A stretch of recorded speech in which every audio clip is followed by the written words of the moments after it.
আদায় করতে পারে নাই। বুঝেছেন আপনার সমস্যা কোথায় রাজনীতি? কিন্তু আপনি যদি বুঝে বলতে পারেন যে আগে যেটা হয়েছে ওইটা পরাবাস্তব ছিল, ওটা বাড়িয়ে বলা হয়েছে, ওটা সঠিক ছিল না।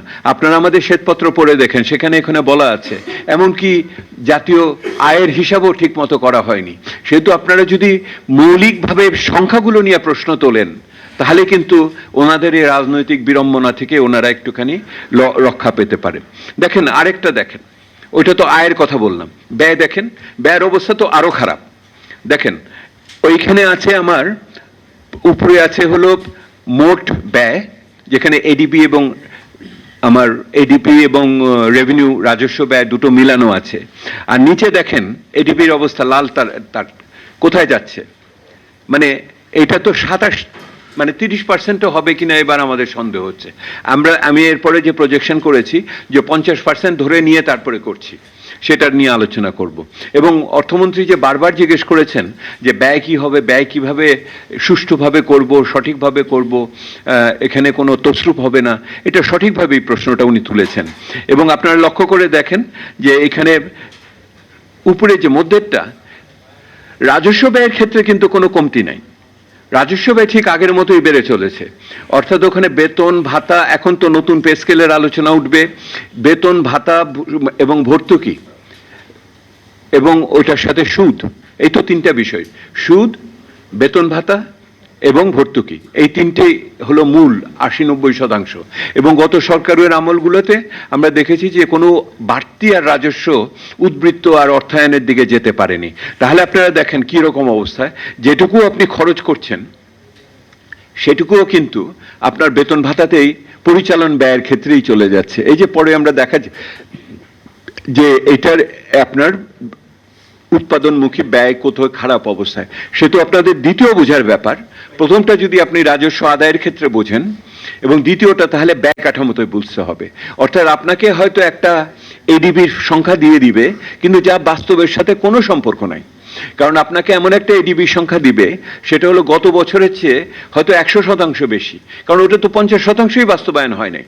সেহেতু আপনি কোন ভিত্তিভূমির উপর মূল্যায়ন করবেন এটা হলো দেখার বিষয়।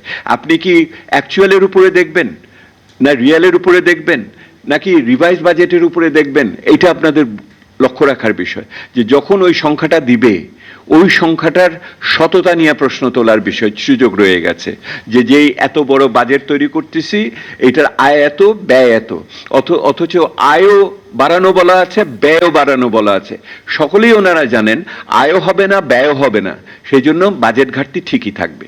বুঝতে পেরেছেন কোনটা দিয়ে হচ্ছে? ওনারা মনে রাখছেন যে বাজেট ঘাটতি তো ঠিকই থাকবে, ওটা 5%-র নিচে থাকবে। 5% করার পরে এবারে বাজেট ঘাটতি হতে যাচ্ছে 3%-র কিছু বেশি। আপনি চিন্তা করে দেখেন, একটা অর্থনীতি উচ্চ মধ্যম আয়ের দেশে যাব, এলডিসি থেকে বেরোবো, সেটার ঘাটতি বাড়ানো যাচ্ছে না। চিন্তা করে দেখেন, মানে বিনিয়োগ করতে হলে তো ঘাটতি হবেই। আপনি যদি নিজের বাড়ি বানাতে যান আপনিও তো ব্যাংক লোন নেন, ঘাটতি হওয়াটা এত কিছু না, গ্রহণযোগ্য ঘাটতি হবে। আমি গ্রহণযোগ্য ঘাটতির পর্যায়েও যেতে পারছি না। বুঝতে পেরেছেন সমস্যাটা কোন জায়গায়? ঘাটতি বড় হয়েছে এটা সমস্যা না, ঘাটতি করে আমি ব্যয় করতে পারি না এইটা হলো সমস্যা। এই জায়গাটা আপনার মনে রাখার। এবং এইটা এই জায়গাটা দেখবেন অপরদিকে যেটা দাঁড়িয়েছে, যেই ঘাটতিটা হয় ওই ঘাটতিটাকে আপনি কিভাবে অর্থায়ন করবেন। এটা কি অভ্যন্তরীণ উৎস থেকে দিবেন নাকি বিদেশি থেকে এনে দিবেন? অভ্যন্তরীণ উৎস থেকে আপনি যদি দেন, হয় জাতীয় সঞ্চয়পত্র বিক্রি করবেন, নহলে আপনি ব্যাংকে থেকে নেবেন। ব্যাংকের এমনি তারল্য নাই, তাহলে ওই তারল্যর ইস্যুকে দিতে গেলে আপনি ব্যক্তি খাতের বিনিয়োগ তাহলে আরো আটকে যাবে। আর যদি আপনি বিদেশ থেকে নিয়ে আসেন তাহলে তো দায় দেনা পরিস্থিতি আরো দুরূহ হয়ে উঠবে, আপনার জটিল হয়ে যাবে। বুঝতে পেরেছেন? আপনাদের সামগ্রিকতায় বিবেচনাটা করতে হবে। একদিকে আয় নাই আপনার অভ্যন্তরীণ উৎস থেকে, অপরদিকে আপনার ব্যয়ও আপনি বাড়িয়ে বলেছেন, তারপরে যে ঘাটতিটা আছে সেটাও যথেষ্ট আপনার পরিমাণে হয়নি, এবং যেটুকু হয়েছে সেটাকে অর্থায়ন করতে গেলে আপনার যে ভারসাম্য রাখা দরকার সেটা আপনি রাখতে পারছেন না। তারপরে কি হচ্ছে করেছেন, করার ফলে আপনার দেখেন কিভাবে এই যে আমার অন্যদিকে সেটা হলো যে আপনার দায় দেনা পরিস্থিতি কিভাবে বাড়ছে। দেখেছেন লালটা কিভাবে উঠছে? লালটা উঠছে হলো আমার সরকারি আর নিচে এটা হচ্ছে বেসরকারি, অর্থাৎ বেসরকারি ঋণও হচ্ছে, কিন্তু ওইটাও কিন্তু আমার পরিশোধ করতে হবে। ওইটা, এগুলি সবই বিদেশের ব্যয়। দেখেন আপনি লালটা দেখেন, শেষ 3 বছরে কিভাবে বছরে আপনার কি তীক্ষ্ণভাবে উপর দিকে উঠে গেছে, দেখতে পাচ্ছেন আপনারা? এইটা হলো ব্যয়। সেহেতু আগামী বাজেটের ভিতরে এই আর্থিক ব্যবস্থাপনা, স্থিতিশীলতা, ওনাদের এই যে ওনাদের কিছু শিক্ষক আছে না বিদেশি প্রতিষ্ঠানের, তারা বুঝিয়েছে যে 30-40% পর্যন্ত জিডিপির যদি আপনি ঋণ নেন তাহলে এটা খুবই গ্রহণযোগ্য। আরে 30-40 কেন, জাপানের ঋণ তো 200%, যাতে অন্য দেশের তো 150%। বিষয় তো ওইটা না, বিষয় হলো যেইটাই আপনি নেন তার শোধ করার মতো ক্ষমতা আপনার আছে কিনা, এইটা হলো আসল বিষয়। এবং সেইটা ক্ষমতা শোধ করার জন্য আপনার বিদেশের টাকা আছে কিনা সেটাও বড় বিষয়। কারণ শুধু তো ডোমেস্টিক লোন তো নাই, এখানে তো ফরেন লোন। সেহেতু এই যে বিদেশি প্রতিষ্ঠান বা উদ্যোক্তারা যে বিভিন্ন কথা বলে, এবং অর্থমন্ত্রী এইটা বললো কি, সবাই তো বলতেছে 40%, আমি সবাই বলে নাই, আপনার বিদেশিরা বলতেছে, এবং বলে এই অবস্থাতে নিয়ে আসছে। এবং সেই জন্য দায় দেনা পরিস্থিতি এখন একটা খুবই প্রকট অবস্থার ভিতরে চলে গেছে। আজকে যখন আমার এই তেলের দামে এই ধাক্কাটা আসতেছে, তখন ওই দায় দেনা পরিস্থিতির কারণে আমার যতখানি আমি বিদেশ থেকে ধার করে এনে, এমনকি এই যে এডিবি বা অন্যান্য দেশের থেকে ঋণ নিয়ে করতে পারতাম, সেই জায়গার সক্ষমতাটাও কিন্তু আমার সংকুচিত হয়ে গেছে। অর্থাৎ উত্তরাধিকার সূত্রে আমি যেভাবে দায় দেনা পরিস্থিতি সৃষ্টি করেছি, সেইটার লক্ষণ আমরা এখানে দেখছি।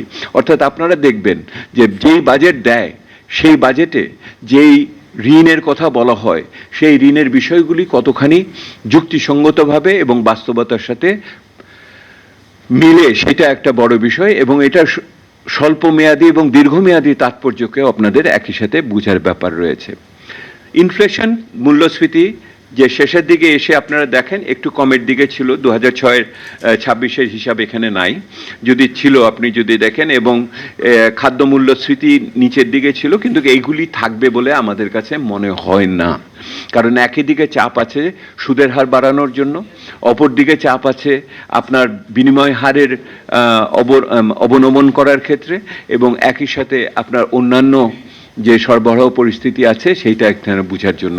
সেহেতু মূল্যস্ফীতি এখনো একটা অবস্থায় থাকলেও আপনার আগামী কয়েক মাসের ভিতরে উপর দিকে যাওয়ার আশঙ্কা 16 আনা এখনো আছে। সেহেতু মূল্যস্ফীতি ব্যবস্থাপনায় ওনারা কি করবেন আগামী দিনে, এইটা বড় বিষয়।